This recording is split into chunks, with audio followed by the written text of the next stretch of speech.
Isang umaga, sa maliwalas na kondo sa gitna ng lungsod, may isang lalaki na nagngangalang Jojo. Siya ay isang seller ng mga screen door, sliding window, and all glass and aluminum works. Isang araw, siya ay inimbitahan na pumasyal sa isang maliit ngunit maayos na kondo ng kanyang kaibigan. Dahil gusto niya rin na maglaan ng oras sa kanyang sarili, kaya siya ay pumayag. Siya ay umupo sa kanyang biranda, may magandang tanawin ng lungsod, at doon ay nagsimula siya makinig ng magandang mga musika. Habang siya ay nakikinig ng musika, napansin niya ang payak na katahimikan ng kanyang paligid at ang ingay ng lungsod ay nawala.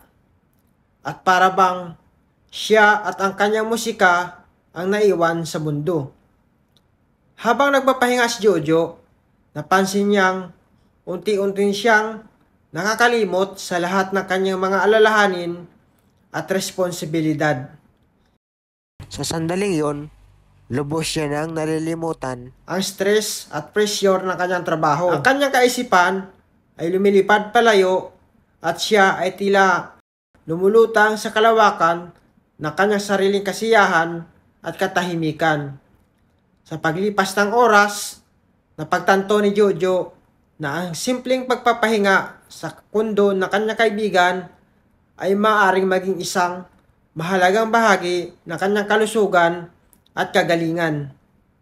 Ipinangako niya sa kanyang sarili na maglaan siya ng mas maraming oras para sa mga ganitong sandali ng katahimikan at pahinga upang maalagaan ang kanyang sarili sa gitna ng kaguluhan ng pang-araw-araw na buhay.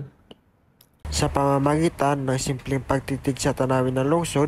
At pakikinig sa maganda niyang musika, natagpuan niya ang isang paraan upang maibisan ang kanyang stress at muling makabangon na puno ng sigla at lakas para sa mga hinaharap na hamon.